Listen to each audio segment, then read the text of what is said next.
Qala Muhammad bin Husain I'lam rahimana wa huwa iyyaka anan nabiyya sallallahu alaihi wasallam qad a'lamaka iku merohno sapa mirsakno sapa nabi ka ing sira fi hadal hadis ing dalam ikhlas hadis anna Jibril saat temene malaikat Jibril alaihi salam innama sa'alan nabiyya sallallahu alaihi wasallam bi hadrati ashabi ana ing ngarepe sahabate para nabi innama arada mesti ngersakno sapa Jibril ayu alimahum ing yen to ngeruhna sapa Jibril ing para ashab amrodinihim ing urusan agamane para sahabat.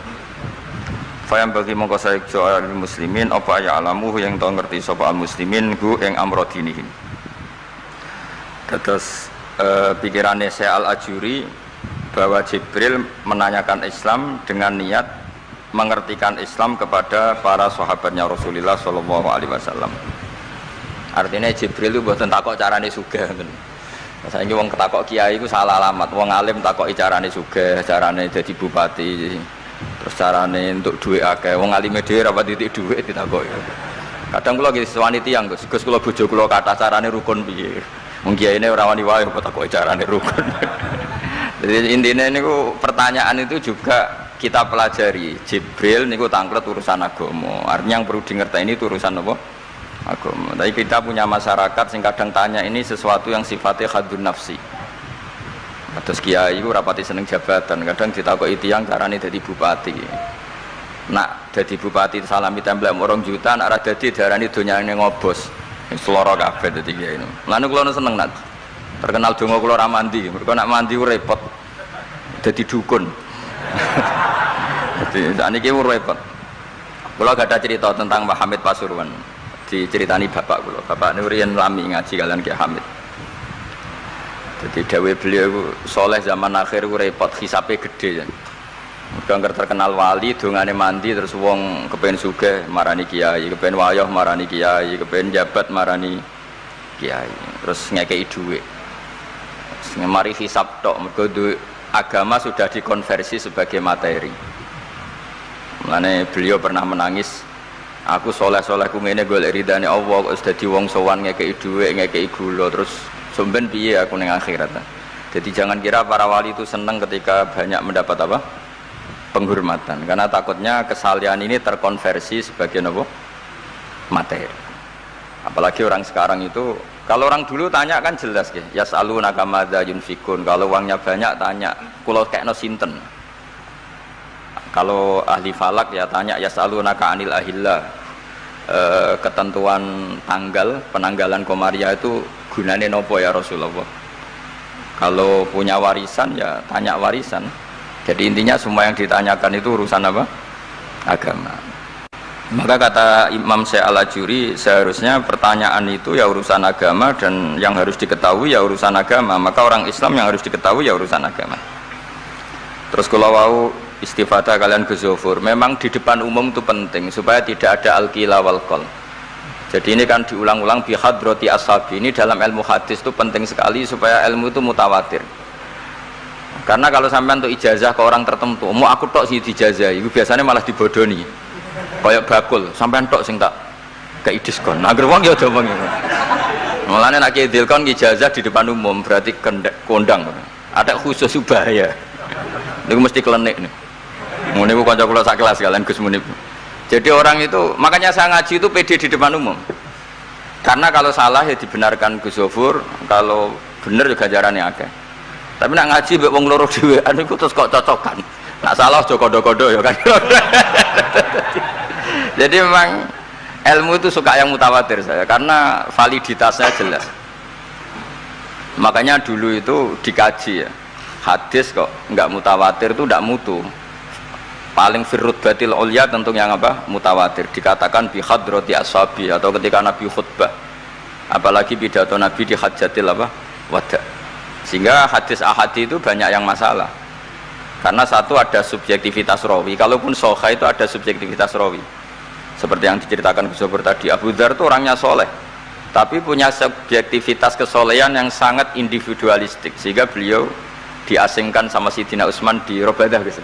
Karena apa? Kesalehannya ini bikin publik itu agak gaduh. Nggak kebayang kalau para sahabat itu ngikuti siapa? Abu Dzar. Karena ada kesalehan pribadi yang mengganggu kestabilan publik. Jadi Abu Dzar nanti kan diberi kesempatan pidato, seneng dunia orang di duit rapopo, gak batik, gak popo, gak pidato, gak urip mau sediluk wae. Mau itu kan Pekalongan fakir kabeh. Mau orang iso gawe acara pengajian itu. Sehingga kesalahan-kesalahan pribadi itu ya dianggap Abu Dzar soleh, itu urusan beliau. Makanya komentar Imam Ghazali tentang Abu Dzar, faqad kana min ashabi Rasulillah man huwa a'lamu minhu wa man huwa awra'u minhu. Tapi ternyata tidak punya pilihan kayak Abu Dzar. Beliau itu nanam anggur saja nggak berani, karena takut sebagian anggur kalau terbeli pasti sebagian itu dipakai syaribul khamr. Jadi kira-kira kalau Abu Dzar hidup sekarang nggak berani beli pulsa, karena digoweanan kadang demenan macam-macam. Iya kira-kira nggak berani jual pulsa. Mungkin jual badik juga agak berani. Nak kanggo wong ngengkek kan terus dinggo ngerayu wong lanang juga berani kira-kira seperti itu. Nanti jual pulpen ya gak berani, ya nak dituku santri gue ngaji, nak dituku mereka gue korupsi tanda tangan gue. Jadi, wah itu kalau jadi gerakan masif kan orang bisa mati semua. Ini. Masyhur itu khilafnya Abu Dzar dan Sayyidina Utsman radhiyallahu anhu. Jadi sehingga saya sendiri secara pribadi itu sering ikuti Mbah Mun yang ngendikan di depan publik. Meskipun saya sering, terutama Gus Zofur tentunya, sering dapat wasiat khusus. Tapi saya tetap lebih seneng yang ngendikan di depan publik, karena ukurannya lebih jelas. Ya saya ulang lagi, ukurannya lebih jelas. Satu, saksinya banyak. Dua, pasti itu ukuran umum. Cek sing cerdas, setengah cerdas. Tapi kalau ngendikan khusus kan, cung. Jadi kiai itu ya nak subuh aja kodok, itu kan nasihat campur ngenyak itu. Kan. Karena apa ya, itu kan agak-agak ngamuk tapi halusan itu. Jadi, tapi kalau umum kan standarnya jelas, apa? Standarnya apa? Jelas. Ya saya teruskan. Jadi bihadroti ashabi itu menurut saya kata kunci, karena pentingnya mutawatir. Terus menyangkut pertanyaan tadi yang Gus Zofur bilang, enggak semua pertanyaan harus dijawab. Sebetulnya saya juga ngeritik. Enggak semua yang diunek-unek sampean itu takokno. Kadang wong takok nasib, Gus. Kita misalnya saya itu sering punya utang 1 juta, gak iso nyaur. Kadang wong takok, kalau diutang 1 miliar caranya nyaur piye? Wong kene diutang 1 juta error carane nyaur kok ditakoki sing utange napa? 1 miliar. Kulo nu di santri, bojone niku 3 wong sugih. Kowe iku ora kesuwan kula takok carane ngrukono bojone. Ya kene bingung piye carane. Bojo sitok kowe kudu purek malah. Ditakoki bojo napa? Nah ternyata santri itu terinspirasi oleh cerita-cerita. Syaratnya wali itu kudu di bojo cerewet. Nak sitok cerewet wali apa meneh nak telu, dia cara berpikir begitu. Nah, itu yang bojo pertama itu ngancam nak masih sah dengan istri kedua ketiga mau bunuh diri. Terus dene nate nyuwun sewu melafatkan tolak. Terus takok teng kula. Niku termasuk mukroh napa mboten Gus? Karena saya melafatkan itu dipaksa, diancam bojo pertama mau napa? Diware. Lah iku nang fikih kan hanya ada syartul ikrah, itu mukrih harus mampu mewujudkan mahaddadahu. Kena arah megat tak patah. Ini ndak kasusnya unik. Umumnya bab ikrah di fikih kan nak ora ketak patah ini ndak, ini kasusnya beda. Nak rabuk turuti aku mati. Itu kan bingung. Ya saya seduarian Gus Zofur ya jawab wallahu alam. Nunggu Jibril ya sudah akan datang. Artinya gini ya, problem kita kekinian itu setiap masyarakat punya iskal atau punya grundel itu ditanyakan kiai, padahal seharusnya tidak sesuatu yang harus apa ditanyakan. Misalnya kayak gawane di bojo akeh ya mesti sumpek, ngurmat wong wedok sitok sumpek apa meneh telu. Terus gawane wong duwe utang akeh ya sumpek. Hal-hal seperti itu kan lazim. Sebenarnya nggak perlu ditanyakan, biasa wae standar. Tapi kita ini sering menuntut orang lain menjadi solusi ya bagi orang itu. Makanya saya kalau ngajar di Jogja itu sering cerita begitu. Problem orang kota itu adalah kalau punya beban itu dibebankan ke negara atau ke kiai atau ke ustadz. Padahal beban ini sebagai hukuman karena kesalahannya apa? Sendiri. Saya masih ingat betul ketika kasus Aid. Mbah Mun itu orang yang sangat syafiq li ummati, sangat syafiq lah, sangat syafaqah pada umatnya. Ketika ada seorang dokter peneliti obat Aid, itu sangat tertantang, dia sangat obsesi bisa menyembuhkan aid yang karena free sex ya, bukan karena ketularan. Saya ulang lagi, yang karena seks bebas, bukan karena ketularan. Itu tidak biasanya yai duko, baru pertama itu saya melihat yai itu agak duko. Terus beliau tidak jawab, tapi setelah dokter itu pulang ngendikan begini, pangeran itu kadang ngersano kabeh ku ono sangsine, cara bahasa modern ono sangsine. Ya tujuannya pangeran itu wong ben tobat, ben balik nang Allah. Jadi ono wong uripe ngawur diutang, ya sangsine wong urip ngawur diutang ben uripe apik. Intinya Mbah Mun mau ngendikan kesalahan itu pantese ya ono sangsine ben wong tobat. Lah saiki kiai iku nak ditakoki ngono berusaha cari solusi sanksi iku, padahal Allah kepengen memberi sanksi. Enggak sampean misalnya zaman mondok ora sregep terus bareng saiki dadi kiai bingung terus kula kan dadi solusi Gus kayak donga laduni. Wong pangeran ngekeki sanksi kuwe zaman mondok ora sregep. Ben ora rasane isin maca keliru di depan umum. Malah yo ijazah napa? Laduni. Jadi itu pelajaran bagi saya menurut saya. Jadi kata Mbah Mun la'allahum yarji'un itu la'allahum yantahun yang di Quran itu satu kesalahan itu pasti Allah itu menghendaki ada apa? Sanksi. Tentu maksudnya Allah baik supaya tobat. Tapi sekarang sanksi itu mau dihilangkan. Kadang konsultannya itu kayak bojo kepengen minggat. Sing lanang tak takoki kena apa? Mun lami Gus boten kula nafakoi. Ya aku yang mending normalnya aku minggat, aku terlambat bojomu kepen minggat saiki aku terlambat, kudune wis wingi-wingi. Normalnya wong lanang ra tanggung jawab, mencen sanksine bojone minggat. Itu kula kiai ini ra perlu memberi napa? Solusi. Tak takoki lah minggate ning diteng tiang tuane, berarti bojomu pinter. Wis ngerti sing lanang ra kena deloki melok wong tuane ya menika. Dadi nah seperti itu menurut saya semua kiai itu harus kayak saya dalam bab itu. Tapi mereka nyari donga, piye bojo iki ra dicukupilah seneng. Terus golek akeh pengasih, golek jimat. Akhirnya bangun nanti cerita, sing kula paling tak kenang sih. Akhirnya kiai ini nganti lali ya. Ono melarat yo ijazah kiai. Berhubung kiai ini ku isin muni ra iso dijazahi duha mek donga. Kiai ini ku lali nak dhewe fakir. Akhirnya yang minta ijazah ditimbali Mbah Mun. Rene tak ijazahi. Kowe yo ijazah duha mek sapa kiai iki. Lha kiai ku dhewe fakir kok jalu ijazah. Jadi ijazah ya aku sing wis sukses dadi kiai sugih. Artinya apa? Benar ceritanya Gus Zofur, gara-gara setiap pertanyaan itu memaksakan bisa jawab. Wis koyo kok ning pondok lho, wis karuan dene dhewe Joko tuwa. Lho kok ngekek ijazah mahabbah. Dene pondok ganti Joko tuwa. Itu di pondok mana-mana Gus itu ada ijazah laduni. Padahal sing ijazah iku ya tau ra munggah. Sekolahnya ora tau munggah. Ngono dicalon ijazah laduni ya. Coba di pondok-pondok beredar gak ijazah ketemu Nabi Khidir? Beredar. Padahal yang ijazah juga gak pernah. Nah itu karena yang diceritakan Gus tadi memaksakan bisa. Jadi karuan dekne dhewe ra iso ya santai wae. Nah aku pengen ngipi ketemu Rasulullah itu beredar gak ijazah itu? Mungkin Pak Del kan yang pernah mengijazahkan itu. Tapi ya ora tahu. Sampe tahu ijazah niku Pak Zakaria? Oh, jadi apa? Ijazah terus ya.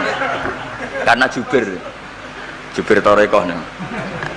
Jadi intinya kalau tidak bisa ya bilang saja tidak bisa. Sampai apa jangan kita lupa tadi ya, sampai lupa daratan tadi karena problem negara kita termasuk itu. Semua intelektual, semua pakar kalau ditanya problem negara itu semuanya jawab.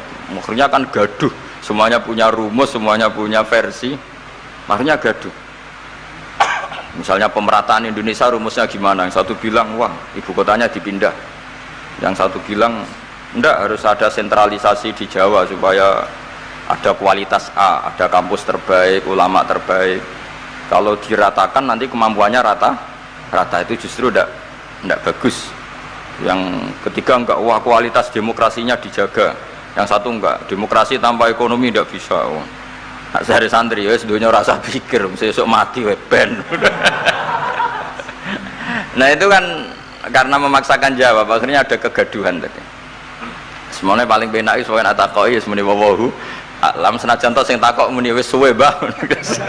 Gak masalah itu penting. Ya saya teruskan. Wa amal imanu fawajibun ala kulli muslimin ayyumina billahi azza wa jalla wa bi jami'i malaikati wa bi jami'i kutubihi allati rupane kutub anzal Allah ala rusuli wa bi jami'i anbiya'ihi wa bil mauti wa bil ba'si min ba'dil mauti wa bil jannati wan nar. Wa bimalan kelan perkara jaat bihi bala saru pira-pira hadis utawa pira-pira riwayat fi ahaditsa ing dalem pira-pira hadis ukhra kang liya-liya. Miswa yu'mina bisirat kelawan timbangan wal kelawan rot apa wat. Nah kiye kono maknani wat jembatan wal mizan wal khaut wasyafa'ah wa bi adzabil qabri. Lan termasuk ini sing khasi ahli sunnah wa bi kaumin dan iman kelan anane kaum yukhrajuna kang dentokno sapa kaum minan nari saking neraka. Ini yang mulai khasnya ahli sunnah wal jamaah aswaja kita. Kita harus iman kalau nanti itu ada keluarga. Saya tahu persis tag ini ada di Sahih Muslim ketika zaman tabi'in yang masih ada sahabat banyak. Sebetulnya bukan zaman tabi'in banget karena zaman itu masih banyak apa? Sahabat. Itu mereka cara berpikir sudah semua ahlun nar itu redaksi di Quran tuh khalidina fiha. Sehingga zaman tabi'in sudah banyak yang berpikir enggak ada kemungkinan orang sing yukhrajuna minan nar. Sehingga terus ada kafilah itu ada delegasi, ayo kita ke Madinah. Semoga kita ketemu sebagian ashabu Rasulillah. Sehingga cerita akhirnya ketemu beberapa sahabat. Di situ diceritakan ada Jabir, ada beberapa lah yang sahabat sepuh bahkan. Nah, terus si Jabir ini, sahabat Jabir ini cerita kalau itu memang ada bisa syafaati Rasulillah Shallallahu Alaihi Wasallam. Tapi satu kontingen ini yang tetap berpikiran tidak ada syafaat itu banyak. Alasannya semua cerita tentang ahlun nar adalah khalidina fiha. Ketika Jabir masih hidup itu ya sempat terjadi debat. Loh itu yang khalidina fiha itu amma ahlun nar alladzina hum ahluha. Memang dia berhabitat neraka, memang alamatnya neraka. Kalau orang mukmin atau orang muslim itu tidak punya alamat neraka, cuma dia singgah. Yang cari pengalaman apa tidak tahu, pokoknya dia itu singgah. Nah itu kan sehingga ini menjadi khas. Meskipun khas ini iskal, kita akan iskal karena itu di Quran tidak ada maksudnya nggak ada secara sorry yang menerangkan ada kaumin sing yukhrajuna minan nar. Makanya Syekh Al-Ajuri ngendikan ciri khas ahli sunnah adalah mengimani adanya kaum sing yukhrajuna minan nar, karena itu zaman tabi'in sudah ada polemik, tapi tentu kita yang mengimani itu. Tapi kalau ada yang tanya di semua Quran kalau masuk neraka itu khalidina fiha itu dijawab apa? Amma ahlun nar alladzina hum ahluha. Memang dia spesifik ahli neraka, memang dia berpenduduk neraka. Alamatnya neraka, KTP-nya neraka, kakane neraka. Kalau kita ini ndak, KTP kita surga, mbah-mbah kita ahli surga. Karena alamat kita sebenarnya kan surga. Nabi Adam itu kan surga alamat. Makanya saya ngaji di mana-mana itu betapa baiknya agama ini. Karena kunci surga kita sudah dikasih tahu miftahul jannah. Sementara kita tidak tahu kuncinya neraka. Jadi kena mlebu neraka kebangetan. Wong ora roh kuncine kok mlebu. Tapi jare kancaku, wah gak ono pintune Gus, dadi langsung blesek. Ini problemnya itu. Tapi nek sampean mlebu neraka kebangetan. Karena yang kita punya kuncinya itu surga, kita tidak punya kunci neraka. Ono sing dikunci neraka, betul toh? Nah, harusnya kita nggak bisa masuk neraka karena nggak punya kuncinya. Jadi kalau nak maca hadis miftahul jannah la ilaha illallah itu syukur kalau cek apike Kanjeng Nabi, wong kunci kok didudono. Itu kan luar biasa. Jadi orang memahami hadis itu. Saya ini tahadus bi nikmah, ini mumpung ada Gus Zofur, ini saya tasihkan. Wal asri demi masa, demi waktu. Saya ketika baca ayat yuridu wa bikumul yusra wala yuridu bikumul usra. Dengan ayat wal asri demi waktu. Itu memang luar biasa Islam itu. Coba ya. Kita baca kalimat tauhid itu kan hanya butuh waktu setengah menit, mungkin tidak ada la ilaha illallah Muhammadur Rasulullah. Waktu yang sesingkat itu bisa menghapus kekafiran di masa lalu. Jadi misalnya orang kafir 70 tahun itu terhapus kekafirannya hanya dengan singkat melafadzkan la ilaha illallah Muhammadur Rasulullah. Dan waktu pas dia melafadzkan syahadat ini momen paling dikenang ketika nanti di akhirat. Wal asr demi waktu. Jadi artinya apa? Momen terbaik kita adalah ketika melafadzkan itu. Dan kalimat itu mudah dan sah asal belum yughorghir, belum kelerek-kelerek, sah. Dan tanpa syarat. Misalnya sholat tidak butuh suci, butuh nutupi aurat, butuh melakukan rukun dan syarat. Syahadat enggak. Lau talaffadza kafirun bihadhi syahadah mesti apa sohat hadhi syahadah. Padahal kafir urung adus ijek junub. Itu langsung sah. Betapa mudahnya agama ini. Kalimat yang menyelamatkan orang-orang dari neraka kemudian enggak banyak prosedur untuk menjadi sah.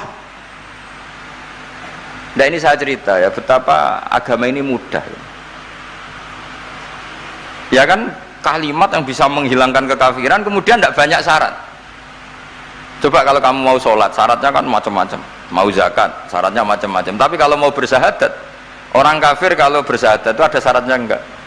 Ya syahadat saja. Itu wal asr demi waktu. Betapa Islam itu menghormati waktu. Momen paling penting tentu kenangan kita adalah baca apa? Syahadat. Sehingga setiap Nabi ditanya iman atau Islam tadi kata Gus Zafur gak boleh dipisahkan ya. Ukurannya antas syahadah alla ilaha illallah wa anna muhammadar rasulullah. Ya saya teruskan ya. Jadi khasnya kita adalah meyakini wa biqaumin yukhrajuna minan nar lan kita kudu yakin anane kaum yukhrajuna kang den tokno sapa kaum minan nari sangen neraka fayudkhuluna mongko den lebokno sapa inubi ahlul haq min ahlil ilm. Atau yang mirip-mirip ini yang diimani oleh ahlul haq min ahlil ilm wa hadubia ahlul ahwa wal bidah meskipun diingkari oleh ahlul ahwa wal bidah.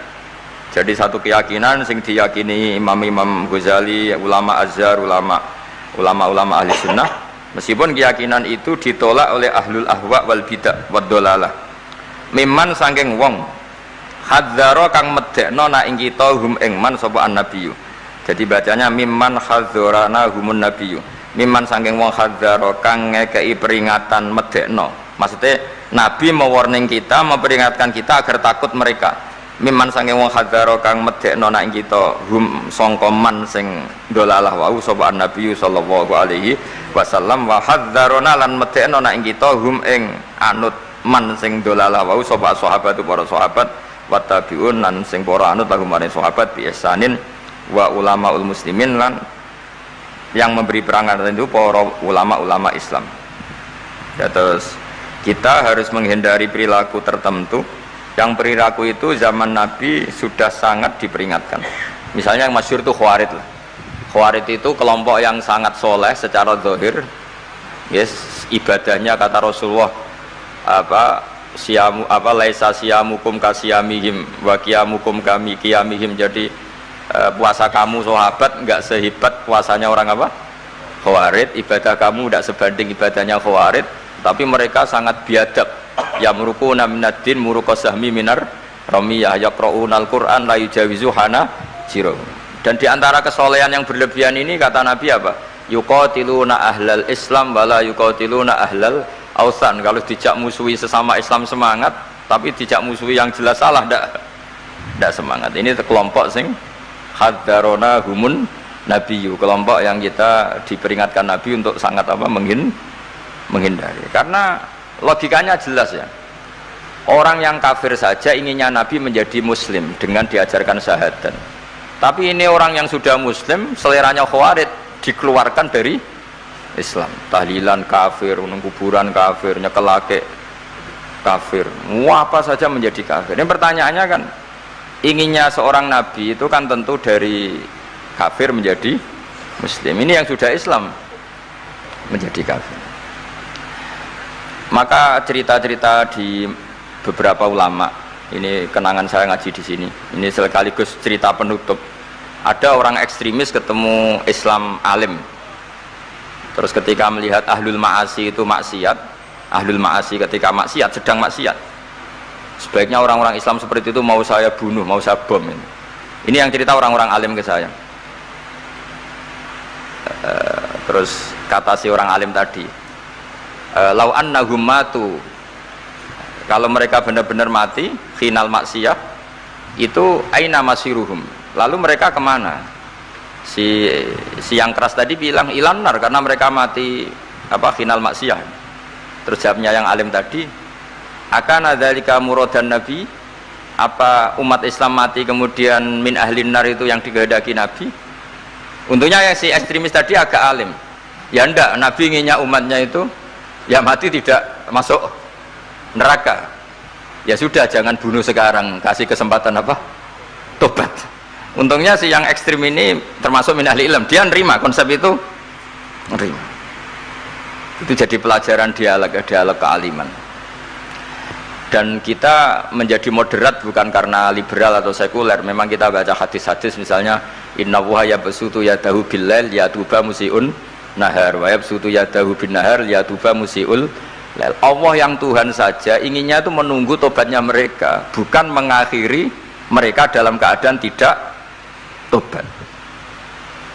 Jadi ini supaya jadi faham, menjadi khas kita. Ya Allah yang Tuhan saja inginnya kan menunggu tobatnya mereka, bukan malah tobat itu kita hentikan ya dengan dibunuh ketika maksiat. Itu artinya kan kita tidak memberi kesempatan tobat.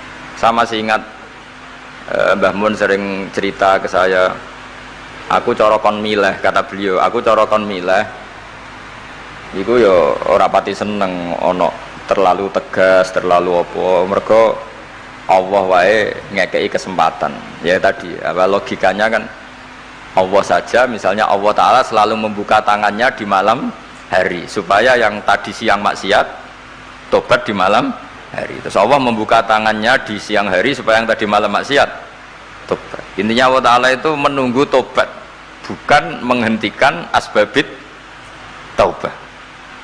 Sehingga tradisi guru-guru kita, ya utamanya Mbah Mun, itu sama siapa saja baik, bukan karena baik sama orang fasik, bukan, tapi implementasi dari menunggu tobatnya orang fasik. Dan tentu itu butuh apa, tarbiyah, butuh syafaqah, butuh kasih sayang, butuh. Saya masih ingat ketika beliau baca kitab karangannya Imam Sya'roni itu Tambihul Mukhtarin, itu diantara madzhab Imam Sya'roni itu al-hikmah dolatul mu'min, itu beliau juga menambahkan wal fasik dolatul mu'min. Bukan sekedar al-hikmah dolatul mu'min, tapi al-fasik juga dolatul mu'min. Karena ketika seorang mukmin fasik ini seperti barang yang hilang, dia tercerabut dari akarnya, yaitu akar keimanan dan keislaman. Maka kita kata Imam Sya'roni, kita sebagai orang soleh harus menemukan mereka atau mengambil mereka untuk kembali. Jadi ini komitmen kita sebagai murid Mbah Mun, sebagai murid Syekhina Al-Alamah Kiai Maimun, supaya orang itu terbiasa seperti sifatnya Allah. Itu kan diulang-ulang, takhallaku bi akhlaqillah. Padahal jelas di Quran, ya qul ya ibadiyalladzina asrafu ala anfusihim la taqnatu mir rahmatillah. Dan Allah masih memanggil wa anibu ila rabbikum, ayo kembali, ayo kembali. Kan enggak fair. Allah yang Tuhan saja, yang Al-Ghaniyul Mutlaq menyuruh mereka kembali, kemudian kita mengusir mereka. Jadi lewat ngaji ini ya itu tadi, makanya kita iman wa biqaumin yukhrajuna minan nar. Artinya bahkan di akhirat yang notabene sudah ada amal, itu saja inginnya Allah sama orang Islam, kaumun yukhrajuna minan nar, bukan malah diblesno gitu.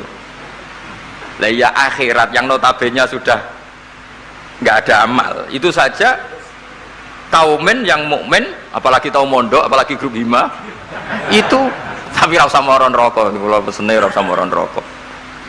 Itu inginnya itu yukhrajuna minan nar. Makanya kalau baca hadis itu harus ada dzauq. Selain ilmu itu harus ada dzauq. Betapa syafaqatu Rasulullah sallallahu alaihi wasallam. Inginnya semuanya itu yadkhulunal jannah. Kalaupun ada yang masuk neraka, yang orang Islam tuh, tetap obsesi Rasulullah, cita-cita beliau adalah yukhrajuna minan nar. Makanya masyhur itu, wala sawfa yu'tika rabbuka fatardah. Jawab Nabi, la ardo wa wakhidun min ummati finnar. Saya tidak akan ridho ya Allah, tidak akan puas wa wakhidun min ummati finnar.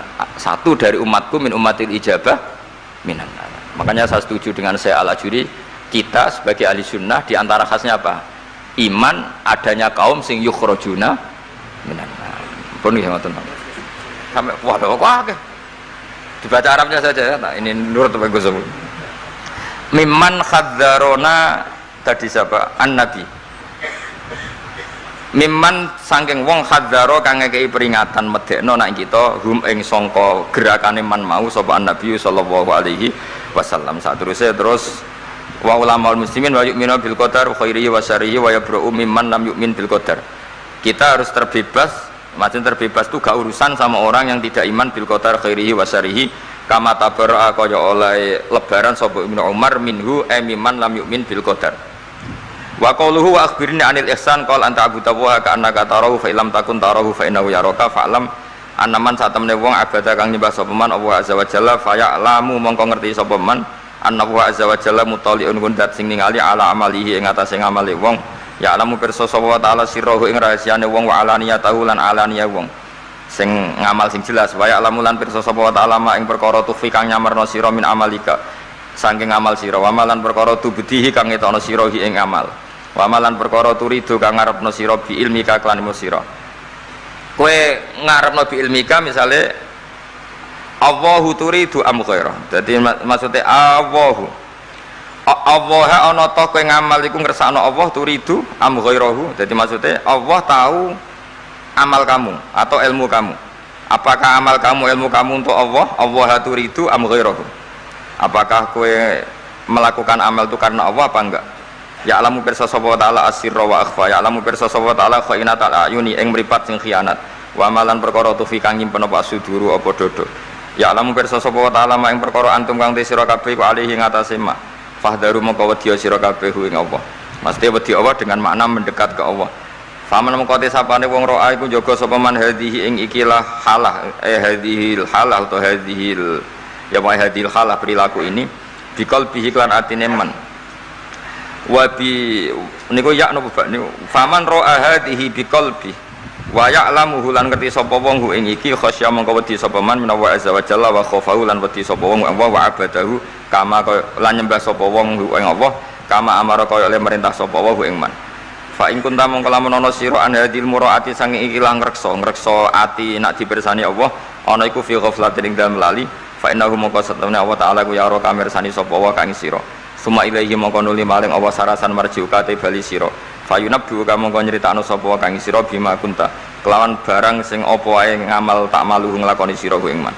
fahdar mongko wedi sira al ghaflata ing lali fi ibadatika ing dalem oleh nyembah sira iyahu ing Allah wa'budhu lan nyembah sira ing Allah kama amraka kaya oleh merintah sapa kang sira la kama turidu ora kok kaya sing mbok karepno dadi nyembah Allah sebagaimana perintahnya bukan seperti yang kita inginkan wasta'in lan jaluk tulung sira bihi lan Allah wa atasim lan tetanggena sira bihi lan Allah fa innahu mongko satemene wa ta'ala iku layak tok ora bakal mutus hubungan sapa Allah utawa ora bakal mutus rojak sapa Allah man ing wong lajak kang ngungsi sapa man ilahi maring Allah Allah tidak akan memutus harapan orang sing mengungsi ke Allah maksudnya Allah akan selalu menuruti harapannya toh waqad dominalan hale teman-teman wis nanggung sapa wa ta'ala liman kedhe wong eta soma kang cecekelan sapa man bi iklan Allah nanggung ayah diaku ing yen to nunjukna sapa Allah ing man ila siratal mustaqim maring dalan sing jejeg kita tahu Syekhina sering cerita sering motivasi apa walladzina jahadu fina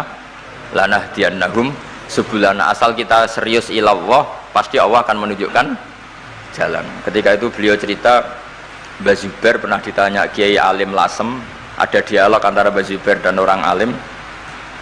Mbah Zubair itu ketemu orang alim yang ahli falak, tapi mungkin nggak sealim fikih atau nggak sealim tafsir dibanding Mbah Zubair. Tanya Mbah Zubair, masjid Wali Songo itu tak falak pakai Yaumarosdil apa kiblat itu, kok kiblatnya ya kok bener kabeh, padahal Wali Songo itu ora tau ngaji falak. Kira-kira kan nggak pernah sekolah MGS lah kira-kira gitu. Biasanya nak falak kan kosong. Ini mesti Gus Munib lho, konco agar pelajaran falak. Iya KBF, dilkon barang niku, dilkon niku. Itu kan kira Wali Songo kan nggak tahu belajar napa? Falak. Kalau bayangin lah ora tahu belajar, mau masuk Wali Songo do isitin ala apa? Wamrur bil muri ala apa? Coba saat terus itu. Terus Mbah Zubair jawab Wali Songo iku mlebu ayat walladzina jahadu fina lanahdiyannahum subulana orang yang serius dakwah ilallah pasti ditunjukkan jalannya. Wali Songo meskipun gak nekuni falak orang arah lagi kiblat terus madhep ngetan madhep ngalor jadi dan terus beliau cerita makanya dulu di Ampel tuh ada sini Mbah Bolong itu penderek Sunan apa Ampel dia itu ya goblok lah kira-kira ya masuk kaidah zada khusyuan zada apalah seterusnya itu. Nah ketika dia sholat terus itu ada teman yang curiga Mbah jenengan itu goblok raro kiblat amin sholat jangan-jangan kiblatnya jenengan salah keliru ternyata wali ya tersinggung terus jotos tembok Terus dulu, oh iku lho Ka'bah. Terus temboknya iku bolong. Jadi pelajaran bagi kita tersinggung nggak mengganggu kewalian karena tadi ketika digojol goblok ya ora trimo terus. Makanya kalau ada orang tersinggungan ya wali ini ala Mbah Bolong. Cua terus temboknya. Terus melihat apa?